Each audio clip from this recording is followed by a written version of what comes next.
ओह शर्माओ मत यार, तुम तो शर्माते हुए और भी हैंडसम लग रहे हो, उस लड़की ने विपिन को फिर से आंख मारते हुए कहा, जो उसे अंदर स्पा में खींच कर ले जा रही थी।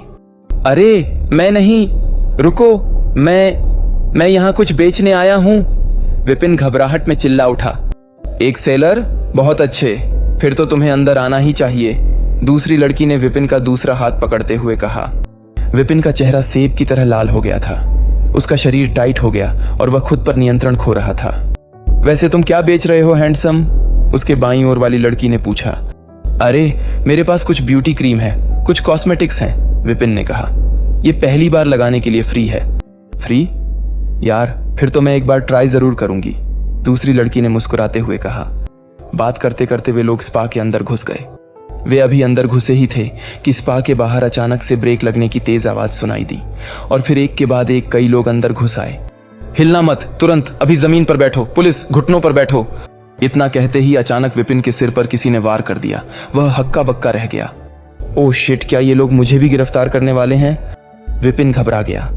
वह मुड़कर बाहर भागने ही वाला था कि तभी दरवाजे से और पुलिस वाले अंदर घुस आए और भेड़ों के झुंड की तरह सबको पकड़ लिया। उसके बगल में घुटनों के बल बैठी दोनों लड़कियां घबराकर चिल्लाने लगीं। अपना मुंह बंद करो और चुपचाप जमीन पर बैठे रहो, तुम लोगों को समझ नहीं आ रहा क्या? एक पुलिस वाले ने विपिन और उसके साथ घुटनों के बल बैठी दोनों लड़कियों पर चिल्लाते हुए कहा। हवलदार साहब, ये मेरा काम नहीं है, मैं यहां लड़कियों के लिए नहीं आया हूं, विपिन ने एक हाथ उठाते हुए धीमी दबी हुई आवाज में कहा। हा, तुम तो पहले से ही यहां हो, तुम लड़कियों के लिए नहीं तो यहां कोई नाटक देखने आए हो? ओह, तुम तो अभी बहुत यंग दिख रहे हो। वाह लड़के, तुम तो खिलाड़ी निकले, एक पुलिस वाले ने उसका मजाक उड़ाते हुए कहा। बदमाश, मैंने तुम्हारे जैसे बहुत लड़के देखे हैं, पहले तो वो यह गलत काम करने आते हैं और पकड़े जाने पर यही डायलॉग बोलते हैं, उस पुलिस वाले ने फिर से कहा। हवलदार साहब, वाकई मैं निर्दोष हूं, मेरी बात का यकीन तो करो, विपिन ने कहा। नीचे बैठे रहो, पुलिस वाले ने विपिन पर हाथ उठाया और उसे फर्श पर पटक दिया। फर्श पर पटक दिए जाने से विपिन के तन बदन में आग लग गई। उसके अंदर गुस्से का ज्वालामुखी फूट पड़ा, मगर वह सबके सामने एक पुलिस वाले को नहीं मार सकता था। एक पुलिस अधिकारी पर हमला करना एक बड़ा अपराध था, इसलिए वह गुस्से की घूंट पीकर चुपचाप शांत रहा। हमें माफ कर देना, हमारी वजह से तुम भी फंस गए, दोनों लड़कियों ने उससे माफी मांगते हुए कहा। OMG, मैं इतना अनलकी क्यों हूं? विपिन ने मजबूरी भरी सांस छोड़ते हुए कहा। उसे लगा कि उसके लिए सब कुछ खत्म हो गया है, उसके पास अपनी बेगुनाही साबित करने का कोई साधन नहीं था। पुलिस वालों ने स्पा के बाकी हिस्सों पर छापा मारा, हर तरफ से चिल्लाने की आवाजें आ रही थीं। इस बीच कुछ लोग बिना कपड़े पहने ही कमरों से बाहर निकल आए थे। पुलिस ने उन सभी को फर्श पर पटक दिया था। ओह, इतने सारे लोग, विपिन ने अंदर से आते हुए नंगे और अर्धनंगे लोगों को देखकर हैरानी से कहा।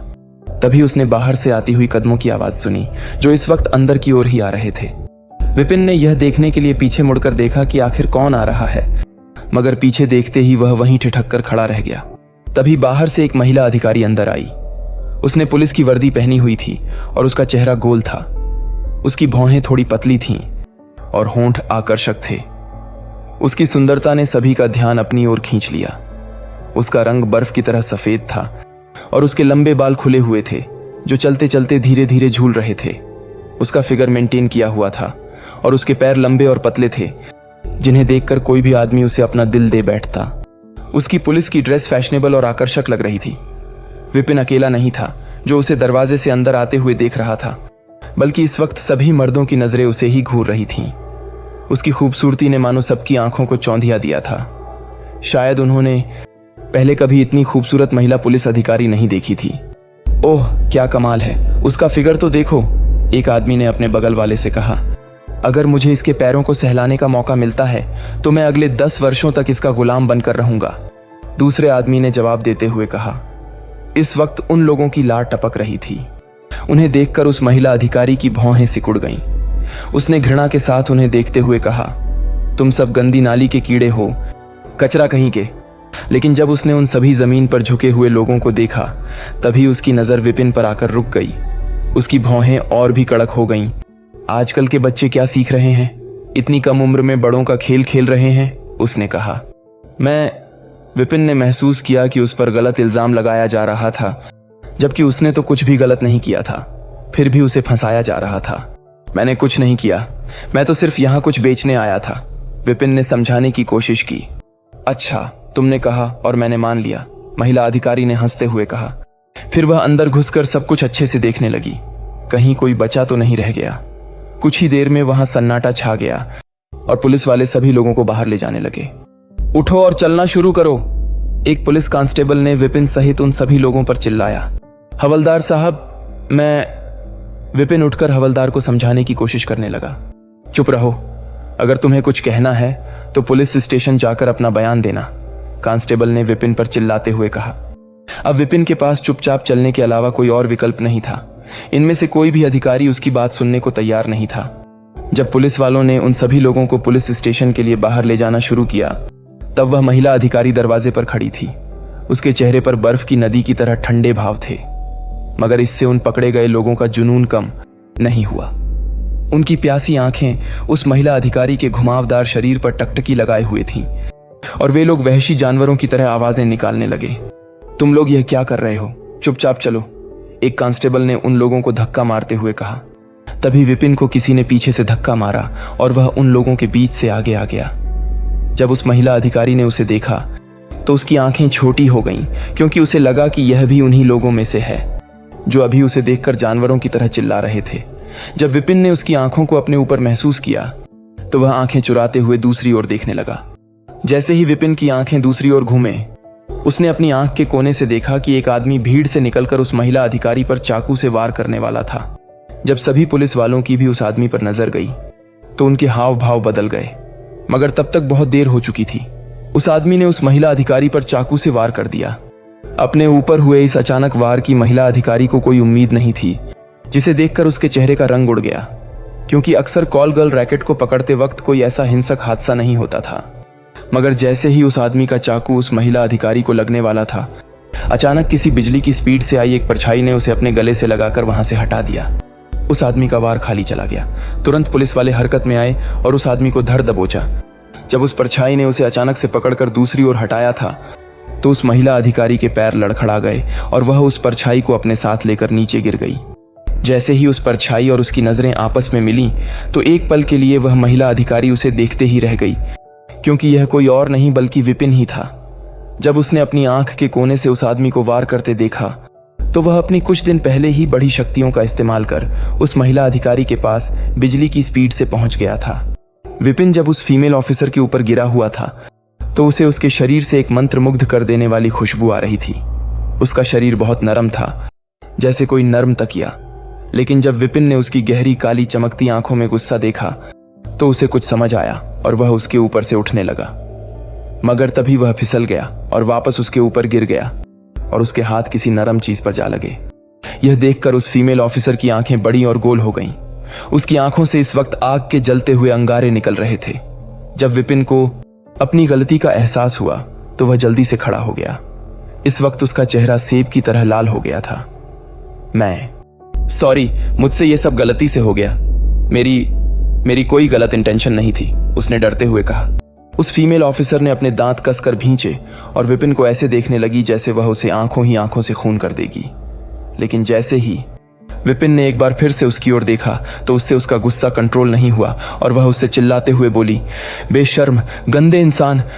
विपिन को लगा फिर से वह फीमेल ऑफिसर उसे गलत समझ रही है। एक तो उसने उसकी जान बचाई थी और इसके अलावा वह शुक्रिया कहने के बजाय उसे ही बेशर्म और गंदा कह रही थी। भलाई का तो कुछ जमाना ही नहीं है, विपिन ने एक गहरी सांस लेते हुए धीमी आवाज में कहा। जल्दी चलो, भीड़ के सामने मौजूद एक पुलिस वाले ने जोर से चिल्लाते हुए कहा। फिर उन सभी लोगों को एक पुलिस वैन में बैठाया गया और विपिन भी उन सभी के साथ उसी वैन में था। फिर पुलिस वैन स्टेशन की ओर निकल पड़ी। कुछ देर बाद विपिन एक इंटरोगेशन रूम में सीधा बैठा हुआ था। उसके सामने 2 पुलिस ऑफिसर बैठे थे, जिनमें से एक खूबसूरत फीमेल ऑफिसर थी। उस फीमेल ऑफिसर के एक्सप्रेशन एकदम ठंडे थे और वह विपिन को ऐसे देख रही थी जैसे उसको जान से मारकर कुत्तों को खिला देगी। तुम्हारा नाम क्या है? उस फीमेल ऑफिसर के बगल में बैठे मेल ऑफिसर ने पूछा। विपिन, उसने जवाब दिया। तुम्हारी उम्र क्या है और तुम कहां से हो? मेल ऑफिसर ने आगे पूछा। मैं 20 वर्ष का हूं और नगीना गांव से हूं, विपिन ने जवाब दिया। हम 20? क्या तुम स्कूल जाते हो? नहीं, मैंने 3 साल पहले ही स्कूल छोड़ दिया था और अब एक डिलीवरी बॉय की जॉब करता हूं, विपिन ने कहा। विपिन का जवाब सुनकर मेल ऑफिसर की भौहें सिकुड़ गईं और उसने विपिन को घृणा भरी नजरों से देखते हुए कहा, ओह अच्छा, तभी तो। इसमें कोई बड़ी बात नहीं जो तुम अभी से यह सब काम करने लग गए। वैसे तुम अपनी गलती मानते हो जो कुछ आज तुमने किया। विपिन को महसूस हुआ कि पुलिस अधिकारी उसे गुनहगार मान रहे हैं। वह अपनी बेगुनाही को कैसे साबित करेगा। उसके दिल में एक डर और बेचैनी का माहौल था, लेकिन वह जानता था कि उसे शांत रहना होगा और सही समय पर अपनी बात रखनी होगी। जब उस पुलिस ऑफिसर ने विपिन से पूछा कि वह अपनी गलती मानता है या नहीं, विपिन ने अनजान बनते हुए कहा, मैंने कौन सी गलती की? विपिन भला वो गलती क्यों मानता जो उसने कभी की ही नहीं। यू नॉनसेंस बॉय, उस ऑफिसर ने गुस्से में टेबल पर हाथ मारकर जोर से चिल्लाते हुए कहा, तुम कह रहे हो तुमने कुछ नहीं किया, फिर भी तुम कॉल गर्ल के ग्रुप के साथ पकड़े जाते हो। तुमने मुझे बेवकूफ समझा है क्या? मैंने सचमुच कुछ नहीं किया, मैं निर्दोष हूं सर, विपिन ने कहा। वह अपनी गलती नहीं मानना चाहता था, क्योंकि अगर वह ऐसा करता तो उसे कम से कम 2-3 सप्ताह के लिए लॉकअप में रखा जाता। यू नॉनसेंस, उस ऑफिसर की भौहें सिकुड़ गईं और चेहरा गंभीर हो गया। तुमने सुना नहीं क्या? हमने तुम्हें चकला घर से पकड़ा है। अगर तुम वहां गलत काम करने नहीं गए तो उनके साथ कंचे खेलने गए थे क्या? मैं सच में वहां वो गलत काम करने नहीं गया जो आप लोग समझ रहे हैं सर। मैं तो वहां बस कुछ बेचने गया था। मैं एक सेल्समैन हूं। उन लड़कियों ने ही मुझे जबरदस्ती अंदर खींच लिया, विपिन ने सफाई देते हुए कहा। क्या कहा तुमने सेल्समैन? 1 मिनट, तुमने तो अभी कुछ देर पहले बताया कि तुम एक डिलीवरी बॉय थे, उस ऑफिसर ने शक करते हुए कहा। हाँ, मैं एक डिलीवरी बॉय हूं। कौन कहता है कि एक डिलीवरी बॉय सेल्समैन के रूप में रात में काम नहीं कर सकता? विपिन ने कॉन्फिडेंस से कहा। इसके अलावा आपके पास इस बात का सबूत नहीं है कि मैंने कोई कानून तोड़ा है, और जहां तक मुझे पता है, भला मैं उन कॉल गर्ल्स के लिए उनके साथ क्यों फंसूं? विपिन ने कहा, लेकिन उसे मालूम था कि ये लोग उसकी किसी बात को नहीं समझेंगे और उसे भी एक मुजरिम ही समझेंगे। तुम सच में एक चालक लड़के हो। तुम्हें पता है बातों को गोल गोल कैसे घुमाना है, उस मेल ऑफिसर ने हंसते हुए कहा। फिर वह उस फीमेल ऑफिसर की ओर मुड़ा और उससे फुसफुसाते हुए बोला, अदिति, ये बहुत सख्त लड़का है। ऐसा लगता है कि हमारे पास जो कुछ है उससे हम इसे बंद नहीं कर पाएंगे। अदिति के भाव इस वक्त बर्फ की तरह ठंडे थे। वह अपने सामने बैठे लड़के को देखे जा रही थी। उसने अचानक टेबल को धक्का दिया और उठ खड़ी हुई। उसने एक कठोर नजर से विपिन की ओर देखा जो नीचे बैठा था। यह लड़का कितना गंदा है, उसने अपने दिल में सोचा, क्योंकि उसे पहले का दृश्य याद था। उसने अपने दांत कस लिए, खुद को विपिन को थप्पड़ मारने से रोकने की बहुत कोशिश की। अदिति को बिल्कुल भी उसके इस बहाने पर विश्वास नहीं था कि वह एक सेल्समैन था। भले ही दिखने में विपिन कोमल और किताबी लग रहा था और थोड़ा सुंदर भी था, लेकिन जैसा कि कहा जाता है, वह भेड़ के कपड़ों में भेड़िया भी हो सकता है। कौन जानता है कि उस मासूम चेहरे के नीचे एक गंदा चेहरा छुपा है या नहीं। आप क्या देख रही हैं? मैंने आपकी जान बचाई थी, विपिन ने अदिति से कहा। धम! अदिति ने गुस्से में टेबल पर जोर से हाथ मारा था। उसे फिर से कुछ देर पहले वाला सीन याद आ गया। ये लड़का मुझे पागल कर देगा। इसको पता है मुझे कैसे गुस्सा दिलाना है। अच्छा, तो फिर मुझे बताओ, तुम किस चीज को बेचने गए थे? उसके नुकीले दांतों से शब्द एक एक करके निकल रहे थे। ओह, वो एक ब्यूटी क्रीम है। विपिन ने अपना बैकपैक खोला और अपनी हथेली के लगभग आधे आकार का एक छोटा पीतल का डिब्बा निकालते हुए कहा। उसने ढक्कन खोल दिया। डिब्बे के अंदर एक शुद्ध सफेद क्रीम थी जिससे एक खुशनुमा सुगंध निकल रही थी। यह ब्यूटी क्रीम प्राचीन जड़ी बूटियों से बनाई गई है। यह स्किन को सफेद कर सकती है और किसी भी दाग को हटा सकती है ताकि आपकी स्किन नरम और चमकदार हो जाए, विपिन ने समझाया। यू नॉनसेंस बॉय, तुम किसे धोखा दे रहे हो? यह सब सरासर धोखा है, मेल ऑफिसर ने मजाक उड़ाते हुए कहा। सर, आप मेरी बात का विश्वास तो करो। मैं अपने पूर्वजों की कसम खा सकता हूं कि क्रीम काम करती है। क्या आप एक बार ट्राई कर दिखेंगी? मैम, आप इसे फ्री में ले सकती हैं, विपिन ने अदिति से कहा। इसे तुम अपने पास ही रखो। कौन जानता है कि इस बकवास सी क्रीम के अंदर क्या है? अदिति ने उसे घृणा की नजरों से देखते हुए कहा। तो फिर कोई बात नहीं, विपिन ने कड़वाहट से कहा। तभी इंटरोगेशन रूम का दरवाजा खुला। एक पुलिस कांस्टेबल अंदर आया और अदिति के कान में कुछ फुसफुसाया। अदिति का चेहरा तुरंत बदल गया। वह गंभीर हो गई। उसने उस कांस्टेबल की बात ध्यान से सुनी और फिर विपिन की तरफ देखा। जब कांस्टेबल ने अदिति के कान में फुसफुसाया, उसने गंभीरता से उसकी बात सुनी और फिर घोषणा की, हमने अच्छे से चेक किया है। किसी को उम्मीद नहीं थी कि वह आदमी एक हत्यारा था। यही कारण था कि उसने भागने की कोशिश करते हुए आप पर हमला किया। ऐसा लगता है कि हमने बहुत अच्छा काम किया है। फिर उसने विपिन की ओर देखा और कहा, जहां तक इस बच्चे की बात है वह निर्दोष है। दोनों लड़कियों ने उसके लिए गवाही दी है। यह सुनते ही विपिन ने राहत की सांस ली, लेकिन अदिति का चेहरा कठोर बना रहा। क्या मैं अब जा सकता हूं ऑफिसर? विपिन ने कहा, और इस समय उसके चेहरे पर एक चौड़ी मुस्कान थी। अदिति ने मेज को धक्का दिया, क्योंकि उसका चेहरा गुस्से से काला हो गया था। वह अपनी सीट से खड़ी हुई और अपनी आंखों से सीधे विपिन की ओर देखने लगी। फिर वह गुस्से में मुड़ी और कमरे से बाहर चली गई। अब तुम जा सकते हो, वहां खड़े दूसरे ऑफिसर ने उसे बताया। जब विपिन पुलिस स्टेशन से निकला तो अंधेरा हो चुका था। मुझे पहले अपनी बाइक लानी होगी, वो अभी भी पैराडाइज स्पा के सामने होनी चाहिए, उसने सोचा। विपिन ने अपना बैकपैक लटकाया और स्पा की ओर चल पड़ा। शहर की रातें दिन के मुकाबले कहीं अधिक चकाचौंध और रंगीन होती हैं। यहां अंधकार भी कहीं छुप जाता है। विपिन रात की ठंडी हवा का आनंद लेते हुए सड़कों पर चलता रहा और सुकून महसूस कर रहा था। उसके जीवन की दिशा पहले से ही बदल रही थी। जब तक वह इस सुहाने सफर पर चलता रहेगा, उसे इज्जत और पैसे की कभी कमी नहीं होगी। वह इन्हीं सोच विचार में सड़क पर तेजी से अपनी मंजिल की ओर बढ़ रहा था, लेकिन तभी उसे चलते चलते किसी की आवाज सुनाई दी। हाय ब्यूटीफुल गर्ल, कहां जा रही हो? आओ थोड़ा हमारे साथ भी मजे कर लो। कुछ लोगों की हंसी भरी आवाज सुनाई दी। उन लोगों के इरादे अच्छे नहीं लग रहे थे। तम, ये कितनी हॉट है यार, किसी सेलिब्रिटी से कम नहीं लग रही है। अगर ये मेरे साथ रात गुजारने को तैयार हो जाए तो मैं अपनी 3 साल की कमाई इसके नाम कर दूं, एक आदमी ने कहा। हट, 3 साल क्या है, मैं 5 साल की कमाई देने को तैयार हूं, दूसरे ने मजाकिया लहजे में कहा। उन लोगों के मजाक के बीच में एक लड़की की कांपती हुई आवाज भी सुनी जा सकती थी। जाओ, चले जाओ, मुझे मत छुओ, वह रुक रुक कर बोल रही थी और ऐसा लग रहा था जैसे वह नशे में थी। विपिन के जबड़े कस गए और उसकी भौहें सिकुड़ गईं। उसके आगे की सड़क पर कुछ बार थे, शायद ये लोग वहीं से आए होंगे। विपिन हमेशा से एक अच्छा लड़का रहा है। वह अपने सामने किसी को तंग होते हुए देखना बर्दाश्त नहीं कर पाता था। पिछली बार भी वह इसी दयालुता के चलते अस्पताल में भर्ती हुआ था। पहले तो वह कमजोर होने के बावजूद भी लोगों की मदद करता था, मगर अब तो उसके पास कुछ शक्तियां भी थीं जिनकी मदद से वह किसी की भी बिना डरे मदद कर सकता था। इसके अलावा हर गर्म खून वाले आदमी के दिल में हीरो बनने की इच्छा होती है। विपिन भी उन्हीं में से एक था।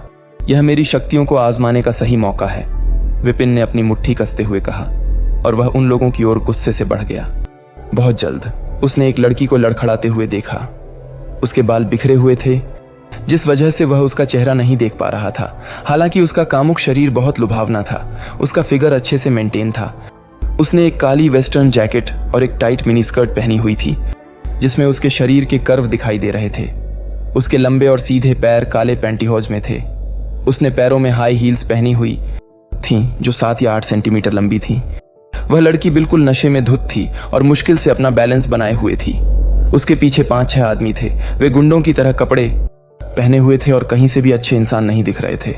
ध्यान से चलो ब्यूटीफुल गर्ल, कहीं गिर मत जाना। रुको, हम तुम्हारी मदद करते हैं। तुम जानती नहीं कि मैं कौन हूं। मैं गोल्डन स्पीयर हूं। चलो मेरे साथ आज रात हम मिलकर मजे करेंगे। गोल्डन स्पीयर नाम का आदमी शायद उन लोगों का लीडर था। वह फिर अश्लील ढंग से मुस्कुराया और उस लड़की की ओर हाथ बढ़ाने लगा। रुको, सड़क पर एक जोर की आवाज सुनाई दी। वो लीडर डर गया और उसने अपना हाथ पीछे हटा लिया। वह हैरान था, आखिर इस वक्त वहां कौन आ गया। उसने चारों ओर देखा, तभी उसे सामने से आता एक यंग लड़का दिखाई दिया। हाँ, यह मूर्ख कहां से आया? शायद यह लड़की को बचाकर हीरो बनना चाहता है। हाँ, यह अच्छा है। वह अपना पेट पकड़ते हुए जोर जोर से हंसा।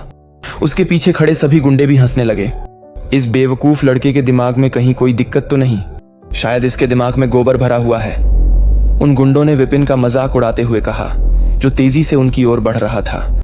गुंडे लगभग 25-30 साल के लग रहे थे और गैंगस्टर की तरह कपड़े पहने हुए थे। उनके लीडर ने एक टाइट लेदर जैकेट पहनी हुई थी और उसके बाल पीले रंग के थे। उसकी आंखें झुकी हुई थीं और वह अश्लील नजर से देख रहा था। लीडर ने विपिन की ओर देखते हुए हंसते हुए कहा, बच्चे अपने काम पर ध्यान दें।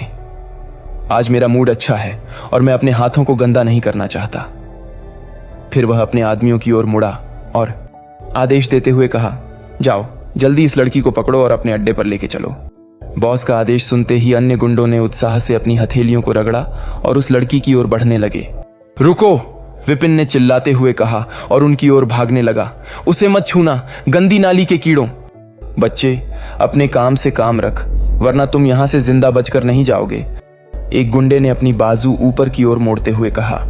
लेकिन जब उसने विपिन को अपनी ओर आते देखा तो उसका चेहरा सख्त और डरावना हो गया।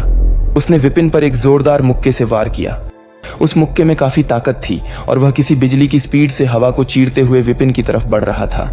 इस मुक्के की ताकत को देखकर कोई भी आम आदमी घबराकर बेहोश हो जाता, लेकिन विपिन अब कोई साधारण लड़का नहीं रहा था। जब गुंडे ने अपनी मुट्ठी उठाई तो वह डरने के बजाय खुश दिखाई दे रहा था। अपनी ओर बढ़ते उस ताकतवर मुक्के को देख उसने भी अपनी मुट्ठी कसकर बंद कर ली। बेवकूफ बच्चे, गुंडा मुस्कुराया, क्योंकि वह दिखने में काफी हट्टा कट्टा था। उसकी हाइट कम से कम 6 फुट थी और विपिन उसके सामने एक दुबला पतला जवान लड़का था। गुंडे को पूरा भरोसा था कि उसका एक ही वार विपिन को जमीन पर गिराने के लिए काफी होगा। लेकिन विपिन ने बिना कोई समय गंवाए उसी क्षण अपनी मुट्ठी से जवाब दिया। उसके हाथ में अब वह ताकत थी जिसे उसने हाल ही में हासिल किया था। वह उस ताकतवर गुंडे के मुक्के के सामने अपनी मुट्ठी को सीधा रखते हुए आगे बढ़ा। जैसे ही दोनों की मुट्ठियां टकराईं, उस गुंडे के चेहरे का रंग उड़ गया। उसकी आंखें खुली की खुली रह गईं और उसके चेहरे पर दर्द साफ झलकने लगा।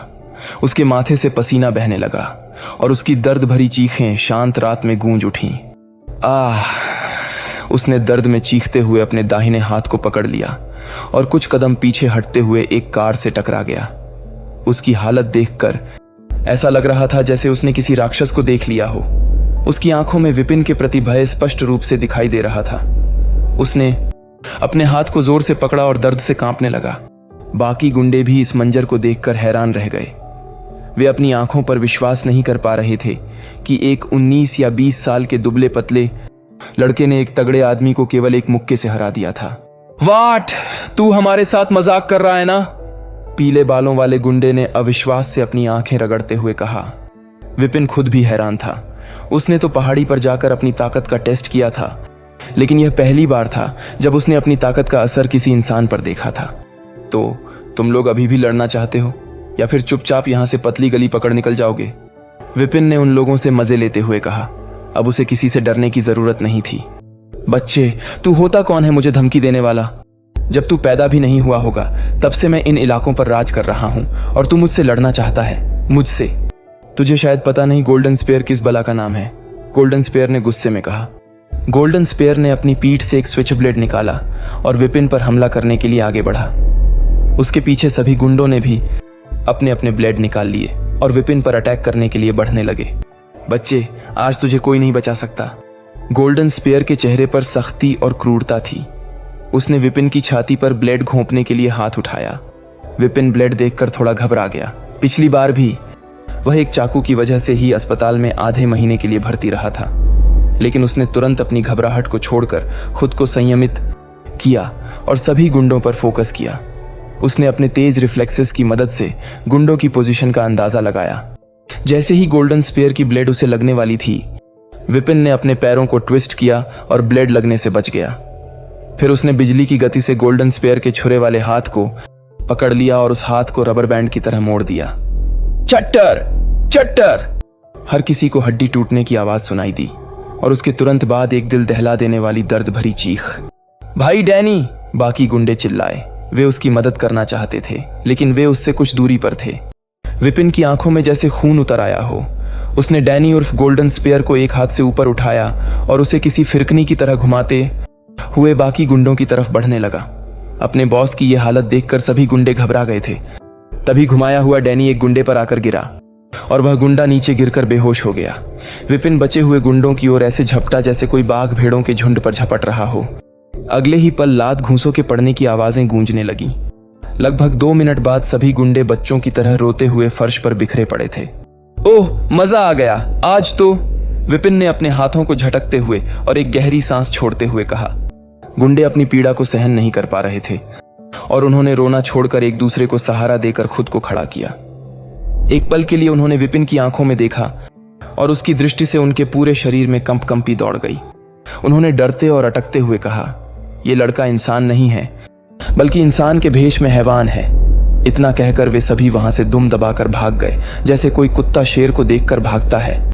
यार कैसे गुंडे थे, इतनी जल्दी भाग गए, अभी तो मजा आना शुरू हुआ था, विपिन ने हंसते हुए कहा। फिर उसने उन गुंडों के वहां से भागने के बाद पीछे मुड़कर देखा। वहां वह लड़की नशे में धुत लड़खड़ाते हुए एक कार का सहारा लेकर खड़ी थी और ऐसा लग रहा था कि वह किसी भी समय गिर सकती थी। विपिन एक पल के लिए हिचकिचाया, लेकिन फिर भी आगे बढ़ गया। अरे मिस, आप ठीक तो हैं? उसने उस लड़की को सहारा देने के लिए एक हाथ आगे बढ़ाते हुए कहा, लेकिन उस लड़की ने उसका हाथ झटकते हुए कहा, नहीं, मुझे मत छुओ, चले जाओ। फिर वह तेज तेज किसी बच्चे की तरह खिलखिलाकर हंसने लगी। विपिन के हाथ को दूर धकेलते समय वह आधी मुड़ गई थी, जिससे विपिन को उसकी कामुक साइड प्रोफाइल दिखाई दी। उसकी त्वचा बिल्कुल हाथी के दांत की तरह सफेद थी। उसके मंत्र मुग्ध कर देने वाले लाल होंठ और लंबी सीधी नाक उसे और भी आकर्षक बना रहे थे। उसकी पतली फीनिक्स जैसी आंखें, काले घने लंबे बाल जो चांदनी रात की रोशनी में इधर उधर लहरा रहे थे, इस लड़की की खूबसूरती को और भी बढ़ा रहे थे। उसकी खूबसूरती देखकर विपिन की सांसें एक पल के लिए थम गईं। आज मेरे साथ क्या हो रहा है? एक ही दिन में दो खूबसूरत लड़कियों से सामना हो गया, विपिन ने खुद से कहा। आज से पहले सड़कों पर चलते हुए उसे कभी किसी सुंदर लड़की की छाया तक नहीं मिली थी, और आज अचानक से दो लड़कियों से सामना हो गया था। पहली वो लेडी पुलिस ऑफिसर अदिति, और दूसरी अभी उसके सामने खड़ी थी। दोनों ही लड़कियां एक से बढ़कर एक खूबसूरत थीं और दोनों की अपनी अपनी अनोखी पर्सनालिटी थी।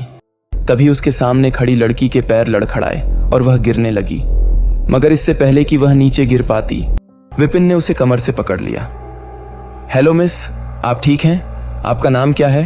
आप रहती कहाँ हैं? विपिन ने जोर से पूछा। उस लड़की ने कुछ बड़बड़ाया, लेकिन विपिन को उसकी बड़बड़ाहट से कुछ भी समझ नहीं आया, क्योंकि वह नशे में धुत थी। उसे खुद भी नहीं पता था कि वह क्या कह रही है। कुछ देर बाद उसने बड़बड़ाना भी बंद कर दिया और विपिन की बाहों में ही सो गई।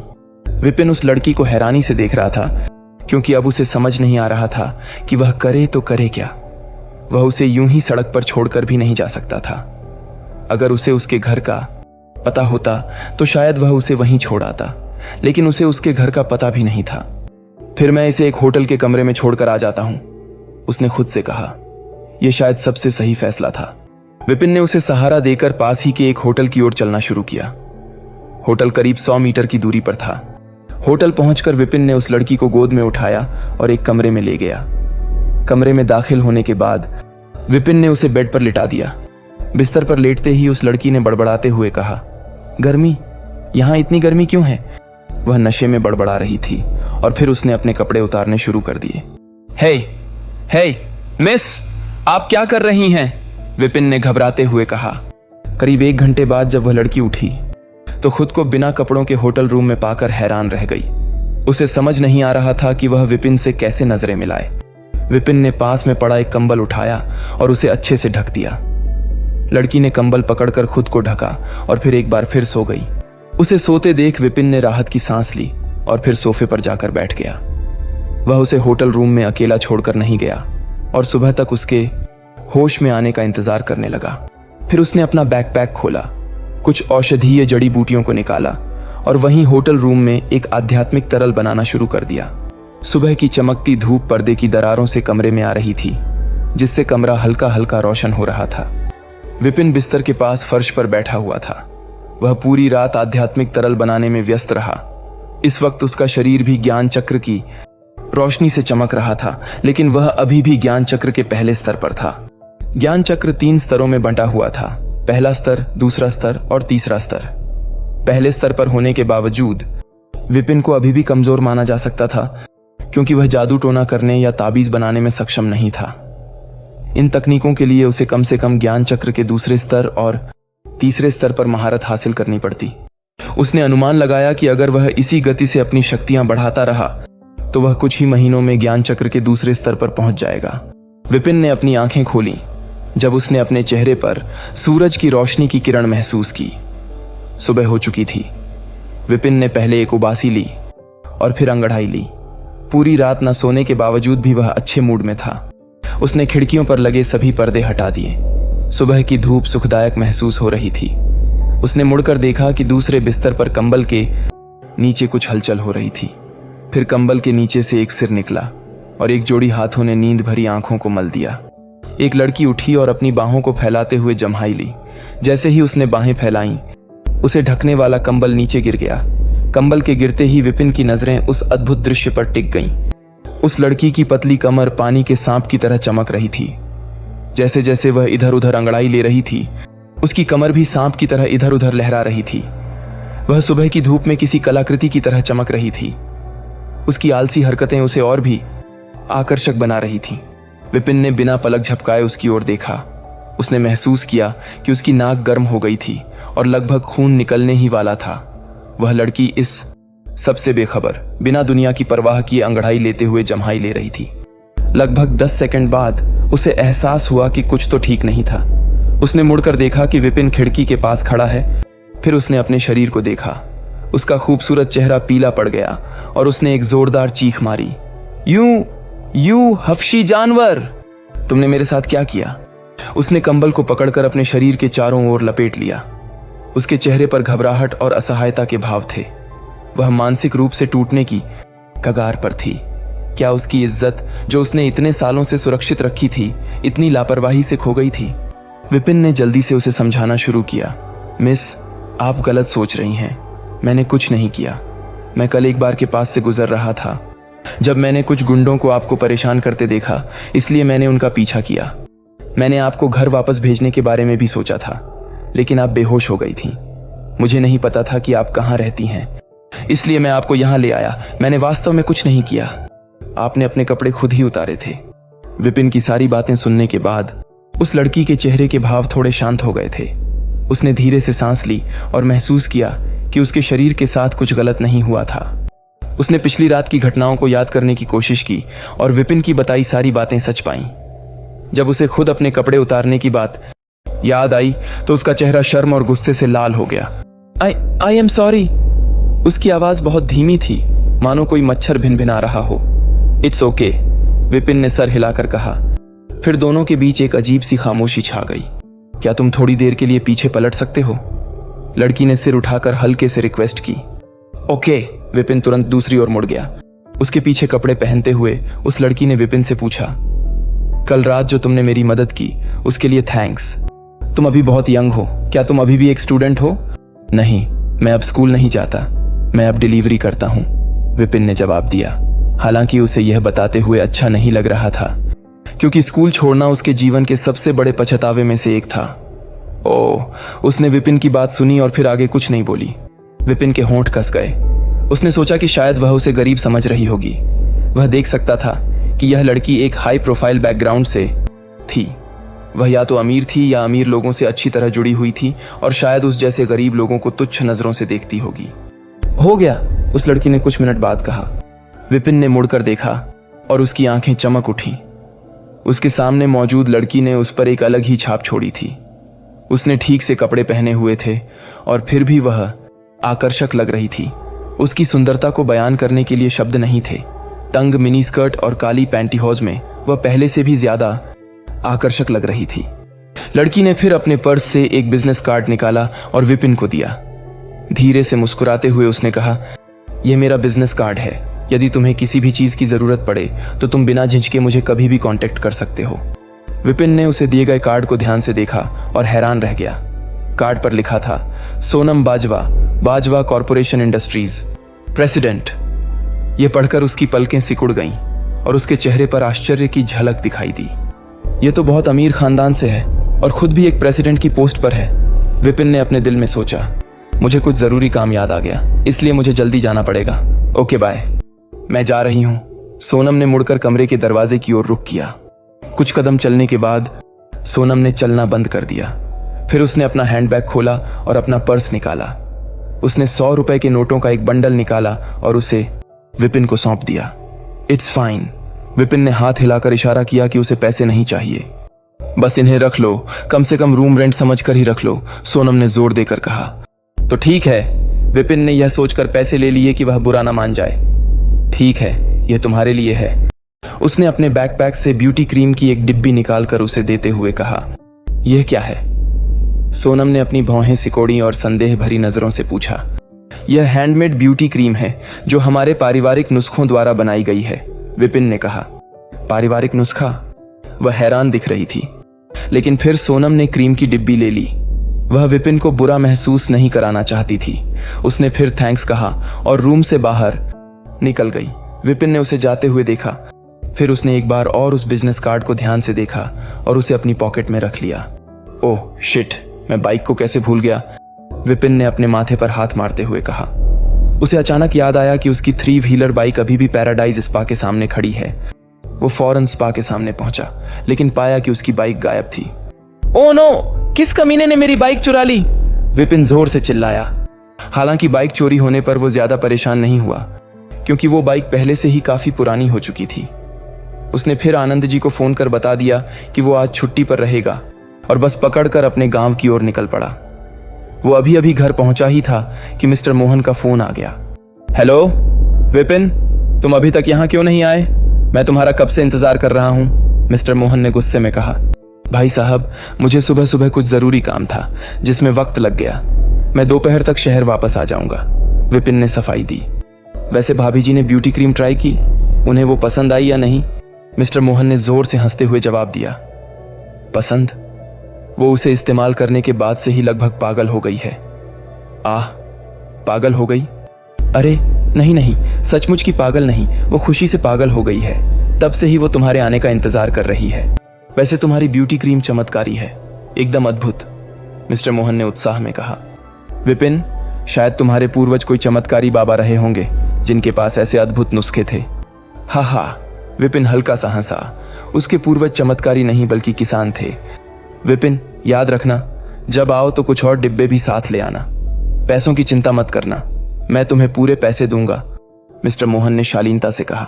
ठीक है भाई साहब, मैं जब शहर आऊंगा तो कुछ और डिब्बे लेते आऊंगा, विपिन ने कहा और फिर फोन काट दिया। 1 बोतल, 2 बोतलें, 3 बोतलें। विपिन ने वजन घटाने वाली हर्बल चाय की बोतलों को गिना जो मेज पर एक कतार में खड़ी थीं। कुल मिलाकर 20 बोतलें थीं। 20 बोतलें? मेरे पास तो बस इतनी ही हैं। विपिन घबराया, फिर उन बोतलों को अपने बैकपैक में पैक किया। अगर वह इन्हें 6,000 रुपए प्रति बोतल के हिसाब से बेचता है तो उसके पास 1,20,000 रुपए हो जाएंगे। और यह दूसरी औषधि, 1 बोतल, 2, 8 बोतलें, इतना ही काफी है। उसने दूसरी औषधि भी अपने बैकपैक में डाल ली। बची हुई ब्यूटी क्रीम, उसके कुल मिलाकर 10 डिब्बे थे। सभी प्रोडक्ट्स को पैक करने के बाद उसका बैकपैक फूला हुआ लग रहा था। उसने ध्यान से बैकपैक पहना और फिर घर से निकल गया। शहर में उसने एक नई 3 व्हीलर बाइक खरीदी और काम पर निकल पड़ा। जब वो DLF लेजर पार्क पहुंचा तो दोपहर हो चुकी थी। विपिन, तुम आ गए। इस वक्त मिस्टर मोहन अपने घर के सामने खड़े थे। विपिन को आते देख वे खुशी से चिल्लाए। विपिन केवल 1 दिन के बाद ही मिस्टर मोहन को पहचान नहीं पा रहा था।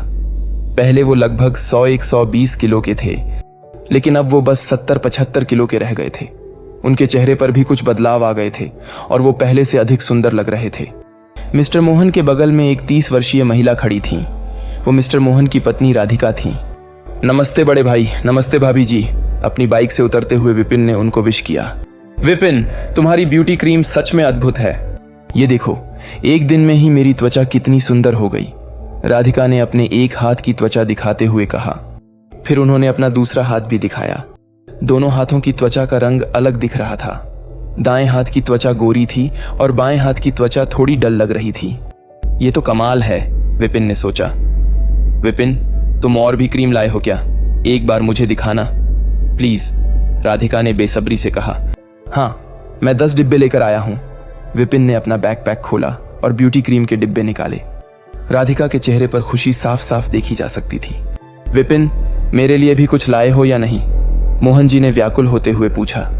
इतनी भी जल्दी क्या है भाई साहब, रुको देता हूं, विपिन ने मुस्कुराते हुए कहा और एक एक करके सेक्सुअल औषधि की बोतलें निकालनी शुरू की। मोहन जी ने उन बोतलों को अपनी बाहों में ऐसे संभाला जैसे वो अमूल्य खजाना हो। ओ माय गॉड, 8 बोतलें! मोहन जी खुशी से उछल पड़े। और ये रही वजन घटाने वाली हर्बल चाय भी, कुल 20 बोतलें हैं। क्या आप सभी लेना चाहते हो बड़े भाई? विपिन ने पूछा। बेशक, मैं क्यों नहीं लूंगा, जो कुछ भी तुम्हारे पास है सब दे दो। मेरे दोस्तों ने इसे आजमाया था और अब उन्हें और भी हर्बल चाय चाहिए, मोहन जी ने उत्साहित होकर कहा। तो ठीक है, विपिन ने उन्हें पूरा बैकपैक ही दे दिया। रुको जरा, मुझे इनका हिसाब लगाने दो। यह औषधि, मैं तुम्हें इनके लिए 20-20 हजार रुपए दूंगा, तो 8 बोतलों के हुए 1,60,000। वजन घटाने की दवाओं के 6,000। नहीं, 8,000। हाँ, 8,000 ठीक है। मेरे दोस्तों के पास बहुत पैसा है और वे जो भी कीमत मांगोगे वो चुकाएंगे, तो इनका भी 1,60,000। जहां तक ब्यूटी क्रीम की बात है, उसकी कीमत क्या है विपिन? बड़े भाई, वो भी आप ही तय कर लो, विपिन ने सहजता से कहा। हम 5,000 ठीक है, तो 10 डिब्बों के हुए 50,000, कुल मिलाकर 3,70,000 रुपए हो गए। विपिन, मैं ये पैसे तुम्हारे बैंक अकाउंट में ट्रांसफर करवा दूंगा, मोहन जी ने कहा। ठीक है, विपिन ने संतोष से जवाब दिया। मोहन जी ने विपिन की 3 व्हीलर बाइक पर रखे डिलीवरी पैकेज देखे और पूछा, विपिन, तुम्हारे पास अब तो काफी पैसा आ चुका है, फिर भी तुम डिलीवरी क्यों कर रहे हो? तुम नहीं जानते, मैंने कभी किसी की इतनी तारीफ नहीं की। सच में तुम पहले इंसान हो जिसे मैंने इतना पसंद किया है। विपिन, तुम एक बहुत टैलेंटेड लड़के हो, फिर भी क्यों एक डिलीवरी बॉय की जॉब कर रहे हो? तुम बस इन प्रोडक्ट से ही काफी पैसे कमा सकते हो, मोहन जी ने कहा। ठीक है, राधिका ने भी सहमति जताई। विपिन, तुम्हारी कोई गर्लफ्रेंड है या नहीं? अगर नहीं तो मैं तुम्हारे लिए कोई अच्छी लड़की देखूंगी। It's fine. विपिन को थोड़ा संकोच हुआ। अरे बेटा, तुम्हें शर्म क्यों आ रही है? राधिका ने मुस्कुराते हुए कहा। विपिन ने दोनों को अलविदा कहा और फिर अपनी 3 व्हीलर बाइक पर बैठकर वहां से निकल गया। बाइक चलाते हुए उसने सोचा कि अब उसे नौकरी छोड़ देनी चाहिए। उसके पास पहले मिले पैसों में से लगभग 60,000 रुपए बचे थे और अब 3,70,000 मिलाकर उसके पास 4,30,000 रुपए हो गए थे। सच में किस्मत का खेल ही था। कल तक उसके पास खाने के लिए मुश्किल से पैसे बचते थे, लेकिन अब वो एक दिन में ही लाखों कमा सकता है। अगर वो इसी तरह प्रोडक्ट्स बेचता रहा तो भविष्य में उसके पास और भी ज्यादा पैसे होंगे। वर्तमान में उसके पास कोई खास काम नहीं था, इसलिए इस बीच पैकेज डिलीवर करने में कोई दिक्कत नहीं थी। इसके अलावा जब वो हॉस्पिटल में एडमिट था तो आनंद जी ने उसकी नौकरी किसी और को नहीं दी थी, इसलिए तुरंत नौकरी छोड़ना सही नहीं होगा। उसने सोचा कि कुछ और समय तक जॉब जारी रखे ताकि आनंद जी उसका रिप्लेसमेंट ढूंढ सकें। तभी उसकी जेब में रखा फोन वाइब्रेट होने लगा। फोन में एक नोटिफिकेशन आया था जो बैंक अकाउंट में पैसे क्रेडिट होने का था। विपिन को एक नोटिफिकेशन आया, 4,30,000 रुपए। ये देख उसका दिल एक पल के लिए रुक सा गया। अगर ये पहले की बात होती तो उसे यकीन नहीं था कि वो अपने पूरे जीवन में इतनी मेहनत के बावजूद इतना पैसा बचा सकता था। क्या मुझे अपने लिए कुछ खरीदना चाहिए? उसने अपने पहने हुए पुराने कपड़ों, हाथ में पकड़े हुए पुराने फोन और फटे हुए जूतों को देखते हुए सोचा। कुछ देर सोचने के बाद उसने सिर हिलाया। कोई बात नहीं, ये चीजें इतनी भी जरूरी नहीं है। 4,30,000 रुपये ज्यादा नहीं होते और मैं इन्हें किसी जरूरी चीज पर खर्च करना पसंद करूंगा, जैसे कि औषधीय जड़ी बूटियां। अगर मैं जल्द ही ज्ञान चक्र के 2nd लेवल पर पहुंच गया तो मैं जादू टोना करना भी शुरू कर सकता हूं। कपड़े और अन्य सामान सब मोह माया हैं, वो इतने जरूरी नहीं है। हाँ, लेकिन आनंद अंकल के लिए कुछ खरीदना चाहिए। फिर उसे अचानक मिस राधिका की कही बात याद आ गई, एक गर्लफ्रेंड के बारे में। विपिन ने आह भरी। उसके दिमाग में एक पुरानी याद उभर आई। वो एक पोनीटेल वाली लड़की थी जो सुंदर, प्यारी और कोमल लगती थी। जब वो हंसती तो उसके गालों पर 2 प्यारे डिंपल दिखाई पड़ते थे। इस लड़की का नाम लावण्या था।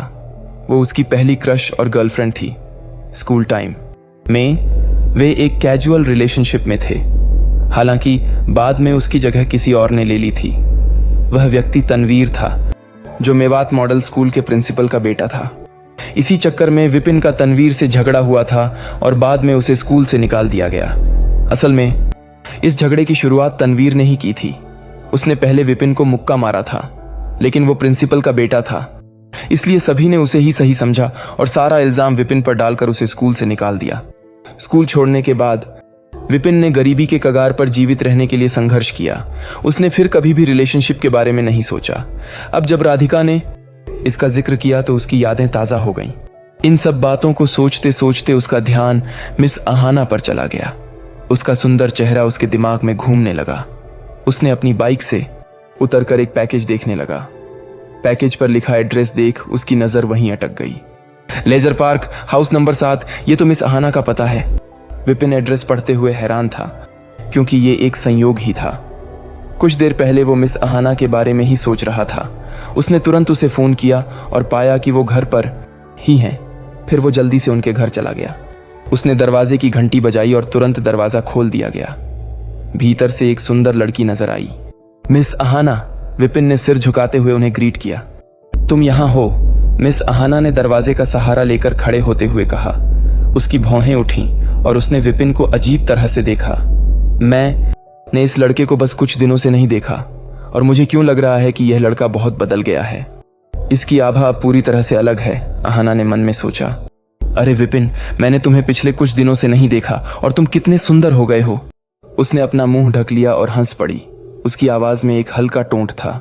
विपिन शर्माते हुए अपने सिर के पिछले हिस्से को रगड़ने लगा। मेरा मजाक मत उड़ाओ मिस अहाना, मैं सच बोल रही हूं, तुम पहले से बहुत सुंदर लग रहे हो, मिस अहाना ने कहा। अहाना उसकी ओर बढ़ी और उसका चेहरा करीब से देखने लगी। जब वो उसके करीब आई तो विपिन उसकी सुगंध को महसूस कर सकता था। सच में तुम्हारी त्वचा गोरी हो गई है, राधिका जी सही कह रही थी। कैसा सच? विपिन उलझन में था। ब्यूटी क्रीम, मिस राधिका ने कल मुझे उसके बारे में बताया था। उसने कहा था कि उसने तुमसे एक ब्यूटी क्रीम का डिब्बा खरीदा था। उसने कहा कि यह किसी प्राचीन नुस्खे से बनाई गई थी। पहले तो मुझे उस पर यकीन नहीं हुआ, लेकिन अब जब मैं तुम्हें देख रही हूं तो मुझे लगता है वो सच बोल रही थी। ओह, विपिन ने जवाब दिया। मिस अहाना जिस मिस राधिका की बात कर रही थी वो और कोई नहीं बल्कि मिस्टर मोहन की पत्नी राधिका थी। और यह कोई आश्चर्य की बात नहीं थी कि मिस अहाना उन्हें जानती थी, क्योंकि दोनों ही लेजर पार्क में रहती थीं। हाँ, मेरे पास एक ऐसी ब्यूटी क्रीम है। मिस राधिका ने भी 10 डिब्बे खरीदे थे, विपिन ने कहा। लेकिन मुझे नहीं लगता कि आपको उस क्रीम की जरूरत है, क्योंकि आपकी त्वचा तो पहले से ही बहुत सुंदर है। मिस अहाना हंस पड़ी। तुम कितने फनी हो विपिन, फिर हैरान होते हुए बोली। क्या कहा तुमने? मिस राधिका ने 10 डिब्बे खरीदे। फिर तो ये जरूर कोई अच्छी क्रीम होगी। क्या तुम्हारे पास और भी है? मुझे भी इसे एक बार ट्राई करके देखना है। ठीक है, मैं इसे आपको दोपहर में डिलीवर कर दूंगा। कितने की है? विपिन थोड़ी हिचकिचाहट के साथ बोला। 5000 की, लेकिन पहली मुफ्त है। अगर आपको और चाहिए तो मिस अहाना, मैं आपको कुछ डिस्काउंट भी दे दूंगा। अब हैरान होने की बारी मिस अहाना की थी। उनकी आकर्षक आंखें चौड़ी हो गईं और उन्होंने अजीब ढंग से विपिन को देखा। उन्हें लगा कि विपिन मजाक कर रहा था। यह थोड़ा हास्यास्पद था कि घर में बनी ब्यूटी क्रीम का एक डिब्बा 5000 रुपए का था। क्या यह लड़का पागल था या वह खुद पागल हो रही थी? मिस राधिका ने सच में इसे खरीदा था 5-5 हजार में? उनकी आवाज सूखी हो गई। हाँ, अगर आपको मुझ पर विश्वास नहीं है तो आप उनसे पूछ सकती हैं। मिस अहाना ने कुछ देर तक विपिन को देखा और फिर मुस्कुराई। ठीक है, मुझे तुम पर विश्वास है। तुम दोपहर बाद एक डिब्बे की डिलीवरी कर देना। मैं भी उस ब्यूटी क्रीम का चमत्कार देखना चाहती हूँ। ठीक है, विपिन ने जवाब दिया। पैकेज देने के बाद विपिन ने आनंद अंकल के लिए कुछ सिगरेट और बढ़िया शराब खरीदी। उसने उन्हें बताया कि वह एक अच्छे आदमी से मिला और उसका कुछ काम करने के बाद उसे अच्छे खासे पैसे मिल गए हैं। उसके बाद विपिन कुछ ब्यूटी क्रीम बनाने के लिए घर लौट आया, जिसे बाद में उसने मिस अहाना को दे दिया। अगले कुछ दिनों तक विपिन दिन में डिलीवरी करता और औषधियां बनाता और रात में अपनी शक्तियों को बढ़ाने के लिए ध्यान करता। हर दिन वह आध्यात्मिक तरल की 2-2 बोतलें अवशोषित करता, जिससे उसकी शक्तियों को बढ़ाने की रफ्तार तेज हो जाती। लेकिन इस प्रक्रिया में बहुत खर्चा आता था। आध्यात्मिक तरल की एक बोतल बनाने के लिए 15,000 रुपए की जड़ी बूटियां लगती थीं, यानी डेली 2 बोतलों का खर्चा 30,000 रुपए था। यह पैसे जलाने जैसा था। उसने अन्य औषधियों और क्रीमों की एक सूची भी तैयार की थी और पैकेजिंग डिजाइन में सुधार करने का भी सोचा, ताकि उनकी मार्केटिंग में कोई कमी न रह जाए। लगभग 1 सप्ताह बाद उसे मिस्टर मोहन का फोन आया। अरे विपिन, क्या तुम्हारे पास और हर्बल चाय है? मेरे वे दोस्त हर दिन उस बढ़िया चाय के लिए मुझे परेशान करते हैं। मैं तो लगभग पागल हो जाऊंगा और उस कामोतेजक औषधि को तो बहुत से लोग चाहते हैं। कॉल के बाद विपिन लेजर पार्क गया। उसने कामोद्दीपक औषधि की 10 बोतलें, वजन घटाने वाली औषधि की 20 बोतलें और ब्यूटी क्रीम के 10 डिब्बे मिस्टर मोहन को दिए। इन सब का अमाउंट लगभग 4 लाख रुपए हुआ था। अरे विपिन, मैंने अपने दोस्तों को तुम्हारे बारे में बताया और वे लोग तुमसे मिलने के लिए बहुत उत्सुक हैं और तुम्हें अच्छे से जानना चाहते हैं। तुम्हारा क्या ख्याल है इस बारे में? विपिन हिचकिचाया। अरे, इसमें सोचने की क्या बात है? मेरे सभी दोस्त पॉलिटिशियन और ऑफिसर हैं। अगर तुम उनसे जान पहचान बढ़ा लोगे तो यह भविष्य में तुम्हारे लिए फायदेमंद होगा। विपिन ने थोड़ी देर सोचा, फिर मान गया। ठीक है, यह तय रहा। मैं कल रात तुम्हें उनसे मिलाने के लिए लेकर चलूंगा। ठीक है विपिन, लेकिन मुझे तुम्हारे कपड़ों से कोई दिक्कत नहीं है, पर फिर भी तुम कल कुछ अच्छे कपड़े पहन लेना। अब तो तुम्हारे पास काफी पैसा है, तो कुछ पैसे खर्च करने में कोई बुराई नहीं। जैसा कि कहा जाता है, जो दिखता है वही बिकता है। विपिन ने मिस्टर मोहन से कल रात मिलने का वादा किया और वहां से चला आया। बाइक चलाते हुए वह सोच रहा था कि उसने इससे बेहतर कपड़े कभी नहीं खरीदे थे। कुछ देर सोचने के बाद वह अपनी 3 व्हीलर बाइक से डीएलएफ मॉल आ गया। डीएलएफ मॉल गुड़गांव शहर के सबसे बड़े मॉल्स में से एक था, जहां अलग अलग ब्रांड्स के कपड़े मिलते थे। कुछ ब्रांड्स के कपड़े इतने महंगे थे कि उन्हें खरीदना हर किसी के बस की बात नहीं थी। जैसे ही विपिन ने मॉल में कदम रखा, अनगिनत नजरों ने उसे अजीब तरह से घूरना शुरू कर दिया। कुछ नजरें तिरस्कार भरी थीं, तो कुछ घृणा भरी। उस समय विपिन ने एक सफेद शर्ट और फटी हुई जीन्स पहनी हुई थी। उसके जूते भी थोड़े फटे हुए थे और यहां तक कि उसके बाल भी गंदे थे। इस तरह के कपड़े पहने वह बहुत गरीब दिख रहा था। पुराने जमाने में लोग इसी तरह के रंग बिरंगे कपड़े पहनते थे, जिन्हें फैशन का एफ भी नहीं पता होता था। देखो, वो गरीब लड़का कहां घुसा जा रहा है। अरे, वो गरीब लड़का डीएलएफ मॉल में जाने की कोशिश कर रहा है। क्या उसे पता नहीं कि वो कहां जा रहा है? अगर उसने वहां से कपड़े का एक टुकड़ा भी खरीदा तो उसकी पूरे महीने की पगार उसी में चली जाएगी। आसपास के लोग फुसफुसाकर बातें कर रहे थे। विपिन ने गुस्से में अपनी मुट्ठियां बंद कर लीं और उन लोगों को नजरअंदाज करते हुए अंदर चलना जारी रखा। चारों ओर देखते हुए वह एक शॉप में घुस गया। दुकान में खड़ी एक सेल्स गर्ल ने उसे देखा और भौहें सिकोड़ते हुए अजीब सा चेहरा बना लिया। उसके तिरस्कार भरे भाव साफ दिखाई दे रहे थे। इस तरह का गरीब फटीचर लड़का डीएलएफ मॉल में क्या कर रहा है? उस सेल्स गर्ल ने विपिन को देखकर मन ही मन सोचा। विपिन को एक बिजनेस सूट को छूने के लिए आगे बढ़ते हुए देखकर वह तुरंत चिल्लाई, इसे मत छुओ, तुम इस सूट को नहीं खरीद पाओगे। विपिन की आंखें गुस्से में छोटी हो गईं, लेकिन वह सेल्स गर्ल की बात सुनकर भी नहीं रुका और उस बिजनेस सूट को छू कर देखने लगा। अरे, तुम बहरे हो क्या? मैंने तुमसे कहा था कि मत छुओ, क्या तुमने सुना नहीं? ये कपड़े महंगे हैं, अगर ये गंदे हो गए तो क्या तुम इनकी कीमत चुका सकते हो? सेल्स गर्ल गुस्से में चिल्लाते हुए उसके पास आ गई। विपिन ने प्राइस टैग पर नजर डाली और हंसते हुए कहा, बस 9,000, ये ज्यादा है क्या? ओह हेलो मिस्टर फटीचर, 9,000 ज्यादा तो नहीं है, लेकिन तुम्हारी भिखारी जैसी हालत देखकर लगता नहीं कि तुम इसे छूना भी अफोर्ड कर सकते हो। इस बिजनेस सूट को खरीदने के तो बस सपने ही देख सकते हो। सेल्स गर्ल ने उसे गुस्से भरी नजर से देखा और उस बिजनेस सूट को पकड़ लिया। विपिन ने अपनी आंखें छोटी कर लीं और उसका चेहरा और ज्यादा सख्त हो गया। उसने फिर ठंडे भाव से कहा, आखिर आजकल के वर्कर्स को क्या हो गया है, जो ये लोग कस्टमर को अटेंड करने की जगह उनके कपड़े देखकर उन्हें जज करने लगे हैं? क्या विपिन उस सेल्स गर्ल को सबक सिखाएगा या फिर अपनी बेइज्जती सहकर वहां से चुपचाप निकल जाएगा? आखिर उसके पहले प्यार ने उसे धोखा क्यों दिया? आखिर आगे का सफर कैसा होगा विपिन का? जानने के लिए बने रहिए हमारी कहानी व्यापारी विपिन के साथ सिर्फ स्टोरी एंड फन 1.0 पर।